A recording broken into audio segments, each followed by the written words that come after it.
Hello दोस्तों, स्वागत है आपके अपने चैनल आर के एक्सपर्ट क्लासेस में। तो यदि आप भी मैट्रिक फाइनल बोर्ड परीक्षा 2025 में देने वाले हैं तो अभी के इस क्लास में मैट्रिक फाइनल बोर्ड परीक्षा 2025 के लिए साइंस यानी विज्ञान के वैसे ऑब्जेक्टिव क्वेश्चन देखेंगे जो आपके फाइनल बोर्ड परीक्षा 2025 में पूछा जाएगा। तो आप लोग इस क्लास को पूरा वॉच कीजिएगा और सभी क्वेश्चन कीजिएगा और सभी क्वेश्चन का आंसर भी देते चलिएगा कमेंट बॉक्स में। इससे आप लोग का कॉन्फिडेंस बढ़ेगा कि हम कितना प्रश्न सही कर पाते हैं। और यहाँ पर आप लोग का एग्ज़ाम जो होने वाला है फाइनल बोर्ड परीक्षा साइंस यानी विज्ञान का फुल मार्क्स यहाँ पर देख सकते हो 80 नंबर का एग्ज़ाम होगा, क्योंकि 20 नंबर का इसमें प्रैक्टिकल का एग्ज़ाम होता है। तो 80 ऑब्जेक्टिव क्वेश्चन भी पूछा जाएगा फाइनल बोर्ड परीक्षा में विज्ञान में, जिनमें से 40 प्रश्नों के उत्तर देना है। तो चलिए हम फर्स्ट क्वेश्चन पर आते हैं। और यहाँ पर फर्स्ट क्वेश्चन पूछा गया है कि दृश्य प्रकाश में किस वर्ण का तरंगदैर्घ्य न्यूनतम होता है। बताइए इसका आंसर क्या होगा। 4 ऑप्शन दिया गया है। दृश्य प्रकाश में किस वर्ण का तरंगदैर्घ्य न्यूनतम होता है, पीला, बैगनी या लाल या हरा। तो इसका राइट आंसर क्या हो जाएगा। तो आप लोग याद रखिएगा कि दृश्य प्रकाश में किस वर्ण का तरंगदैर्घ्य न्यूनतम होता है, तो बैगनी रंग का न्यूनतम होता है। Right answer option number B हो जाएगा क्वेश्चन नंबर 1 का। ऑप्शन नंबर बी बिल्कुल राइट आंसर होगा। क्वेश्चन नंबर 2 पूछा गया है कि तारों का टिमटिमाना प्रकाश के किस घटना को दर्शाता है। बताना है कि तारों का टिमटिमाना प्रकाश के किस घटना को दर्शाता है। ए ऑप्शन है प्रकाश का विक्षेपण, बी ऑप्शन है प्रकाश का परावर्तन, सी ऑप्शन है प्रकाश का प्रकीर्णन और डी ऑप्शन है प्रकाश का अपवर्तन।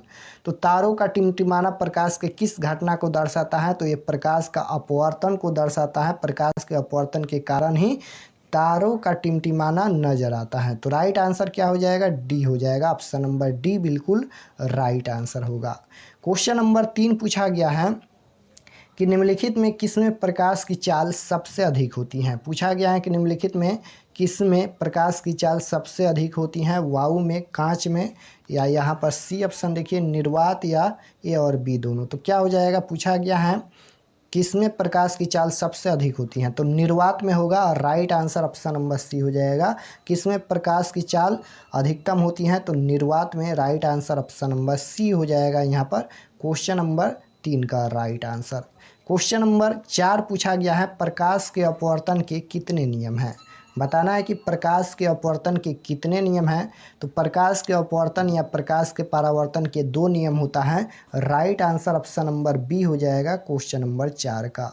क्वेश्चन नंबर 5 पूछा गया है कि जल विद्युत संयंत्र किस ऊर्जा को विद्युत ऊर्जा में रूपांतरित करता है। क्वेश्चन है कि जल विद्युत संयंत्र किस ऊर्जा को विद्युत ऊर्जा में रूपांतरित करता है, नाभिकीय ऊर्जा, सौर ऊर्जा या स्थित ऊर्जा या तापीय ऊर्जा। तो राइट आंसर क्या हो जाएगा, स्थित ऊर्जा होगा। Right answer option number C होगा। क्वेश्चन नंबर 6 पूछा गया है जलता हुआ मोमबत्ती बदलता है, जलता हुआ मोमबत्ती बदलता है विद्युत ऊर्जा को प्रकाश ऊर्जा में या रासायनिक ऊर्जा को प्रकाश ऊर्जा में। तो जलता हुआ मोमबत्ती रासायनिक ऊर्जा को प्रकाश ऊर्जा में बदलता है। Right answer option number B हो जाएगा क्वेश्चन नंबर 6 का राइट आंसर बी, रासायनिक ऊर्जा को प्रकाश ऊर्जा में। क्वेश्चन नंबर 7 पूछा गया है कि एक विद्युत सेल में धारा प्राप्त करने पर इसके सिरों के बीच विभवांतर का मान विद्युत वाहक बल की तुलना में हो जाता है। देखिए क्वेश्चन है कि एक विद्युत सेल से धारा प्राप्त करने पर इसके सिरों के बीच विभवांतर का मान विद्युत वाहक बल की तुलना में हो जाता है, तो कम हो जाता है। Right answer option number B होगा क्वेश्चन नंबर 7 का। क्वेश्चन नंबर 8 पूछा गया है कि प्रतिरोध का मान बढ़ाने के लिए प्रतिरोधकों को जोड़ा जाना चाहिए। बताना है कि प्रतिरोध का मान बढ़ाने के लिए प्रतिरोध को जोड़ा जाना चाहिए, समानांतर क्रम में, श्रेणी क्रम में या दोनों हो जाएगा या इनमें से कोई नहीं। तो राइट आंसर क्या हो जाएगा, प्रतिरोध का मान बढ़ाने के लिए प्रतिरोधों को जोड़ना चाहिए श्रेणी क्रम में। Right answer option number B हो जाएगा क्वेश्चन नंबर 8 का। क्वेश्चन नंबर 9 पूछा गया है कि निम्नलिखित में किसका अपवर्तनांक अधिक है। किसका अपवर्तनांक अधिक है, तो हीरा का अपवर्तनांक अधिक है। Right answer option number B हो जाएगा। क्वेश्चन नंबर 10 है अवतल दर्पण की फोकस दूरी होती है। बताना है कि अवतल दर्पण की फोकस दूरी होती है ऋणात्मक, धनात्मक या शून्य या कभी ऋणात्मक कभी धनात्मक। तो क्या होगा इसका राइट आंसर, अवतल दर्पण की फोकस दूरी ऋणात्मक होती हैं, राइट आंसर ऑप्शन नंबर ए हो जाएगा, माइनस की होती हैं। और उत्तल दर्पण की फोकस दूरी धनात्मक होती हैं। क्वेश्चन नंबर 11 है कि किसी लेंस में मुख्य फोकस की संख्या कितनी होती है। किसी लेंस में मुख्य फोकस की संख्या कितनी होती है, तो 2 होती है, right answer option number B हो जाएगा क्वेश्चन नंबर 11 का। क्वेश्चन नंबर 12 पूछा गया है कि दाढ़ी बनाने में कौन सा दर्पण उपयुक्त होता है। दाढ़ी बनाने में कौन सा दर्पण उपयुक्त होता है, तो अवतल दर्पण उपयुक्त होता है, right answer option number B हो जाएगा क्वेश्चन नंबर 12 का। क्वेश्चन नंबर 13 पूछा गया है अवतल दर्पण की फोकस दूरी एफ एन विस्की वक्रता त्रिज्या आर के बीच संबंध है। क्या संबंध है, तो यहाँ पर 4 ऑप्शन देखिए। एफ बराबर आर कोई फार्मूला नहीं होता है। एफ बराबर यहाँ पर 2r, ये भी कोई फार्मूला नहीं होता है। सी ऑप्शन है यहाँ पर एफ बराबर r/2, एफ बराबर r/2, ये फार्मूला होता है फोकस दूरी ज्ञात करने के लिए। तो यही इसका राइट आंसर हो जाएगा option number C, right answer. F बराबर 4r, ये कोई फार्मूला नहीं होता है। यहाँ पर 2 फार्मूला होता है, एक एफ बराबर r/2 होता है और यहाँ पर r बराबर जो होता है 2f होता है। 2 फार्मूला होता है, ये वक्रता त्रिज्या ज्ञात करने के लिए यूज होता है और ये फोकस दूरी, दोनों फार्मूला आप लोग याद रखिएगा। तो राइट आंसर क्या हो जाएगा, ऑप्शन नंबर सी हो जाएगा, एफ बराबर r/2, ये फोकस दूरी का फार्मूला होता है। क्वेश्चन नंबर 14 है कि निम्नलिखित में किस लेंस को अभिसारी लेंस भी कहते हैं। निम्नलिखित में किस लेंस को अभिसारी लेंस कहते हैं, तो अवतल लेंस को अपसारी लेंस कहा जाता है और उत्तल लेंस को अभिसारी लेंस कहा जाता है। तो यहाँ पर अभिसारी पूछा गया है, तो उत्तल लेंस इसका राइट आंसर हो जाएगा ऑप्शन नंबर बी। यहाँ पर अभिसारी लेंस कहा जाता है उत्तल लेंस को और अपसारी लेंस कहा जाता है अवतल लेंस को। क्वेश्चन नंबर 15 है विद्युत चुंबक बनाने के लिए प्राय जिस क्षण का उपयोग होता है वह क्या है, तांबा, नरम लोहा या इस्पात। तो विद्युत चुंबक बनाने के लिए प्राय जिस क्षार का उपयोग होता है वह नरम लोहा है, right answer option number B होगा। क्वेश्चन नंबर 16 देखिए, 16 नंबर क्वेश्चन है कि उच्चतर माप पर कौन सी प्रक्रिया पूरी की जाती है। तो राइट आंसर क्या हो जाएगा, उच्चतर माप पर कौन सी प्रक्रिया पूरी की जाती है, तो ये नाभिकीय विखंडन हो जाएगा, ऑप्शन नंबर ए बिल्कुल राइट आंसर होगा। क्वेश्चन नंबर 17 है कि सौर ऊर्जा को सीधे विद्युत में बदलने वाली युक्ति है। सौर ऊर्जा को सीधे विद्युत में बदलने वाली युक्ति कौन है, सौर कुकर, सौर सेल या दोनों हो जाएगा या इनमें से कोई नहीं। तो राइट आंसर क्या हो जाएगा, सौर ऊर्जा को सीधे विद्युत में बदलने वाली युक्ति सौर सेल है, right answer option number B होगा क्वेश्चन नंबर 17 का। क्वेश्चन नंबर 18 पूछा गया है पवन विद्युत जनित्र में पवन की चाल कम से कम कितनी होनी चाहिए, तो 15 किलोमीटर प्रति घंटा, right answer option number B होगा। क्वेश्चन नंबर 19 पूछा गया है सेल का विद्युत वाहक बल है। सेल का विद्युत वाहक बल है, तो सेल द्वारा इकाई आवेश पर लगाया गया बल, यानी राइट आंसर क्या हो जाएगा, ऑप्शन नंबर ए, सेल द्वारा इकाई आवेश पर लगाया गया बल होगा, right answer A. Question number 20 पूछा गया है कि घरेलू परिपथ में मुख्य रूप से किसकी आपूर्ति होती है।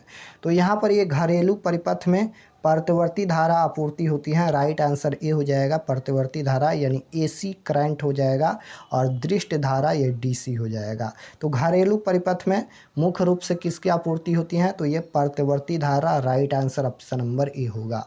क्वेश्चन नंबर 21 पूछा गया है वन विक्षेपण असंभव है। वन विक्षेपण असंभव है किसमें है, तो राइट आंसर क्या हो जाएगा, फाइबर में, राइट आंसर ऑप्शन नंबर यहाँ पर डी हो जाएगा।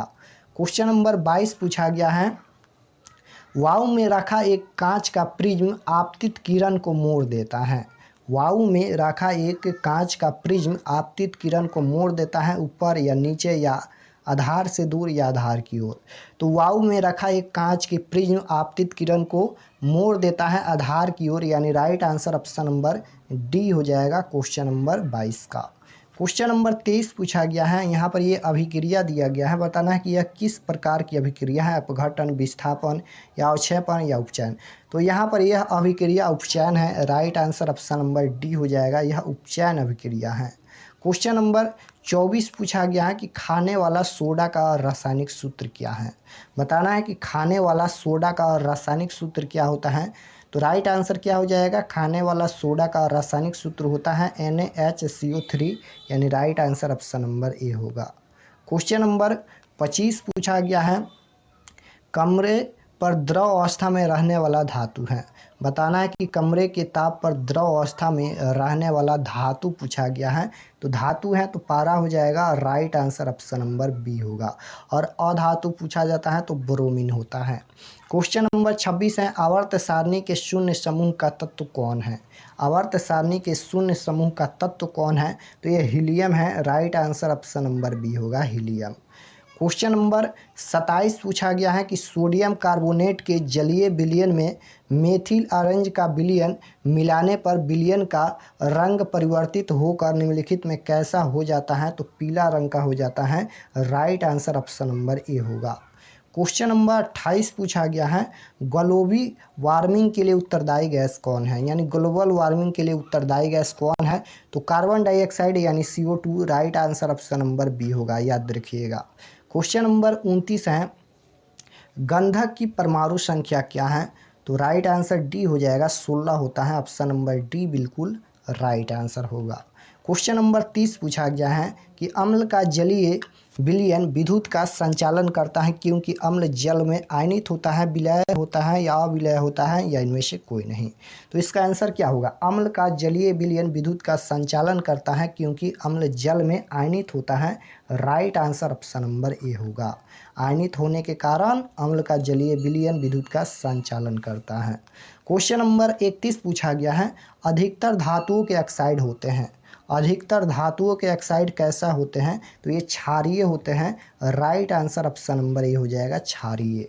क्वेश्चन नंबर 32 पूछा गया है, यहाँ पर ये क्वेश्चन नंबर 31 है कि अधिकतम धातुओं के ऑक्साइड, तो ये क्षारीय होता है। धातुओं के ऑक्साइड पूछा गया है तो क्षारीय होगा, और अधातुओं के ऑक्साइड पूछा जाएगा तो अम्लीय होता है। दोनों याद रखिएगा, धातु के ऑक्साइड यहाँ पर क्षारीय होता है और अधातु के ऑक्साइड अम्लीय होता है।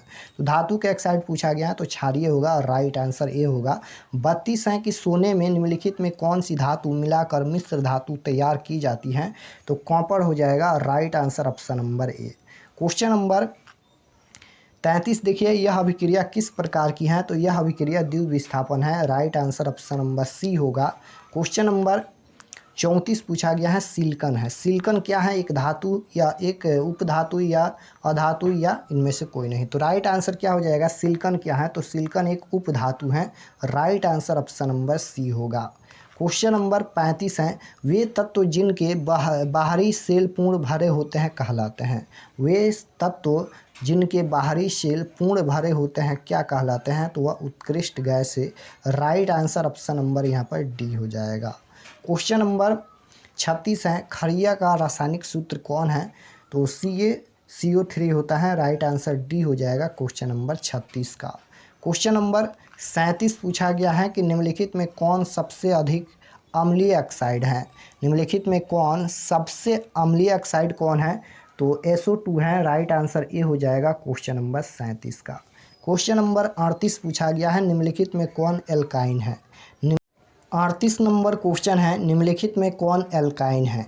बताना है कि एल्काइन कौन है, तो राइट आंसर क्या हो जाएगा, एल्काइन का सामान्य सूत्र होता है C2H2, right answer option number C हो जाएगा।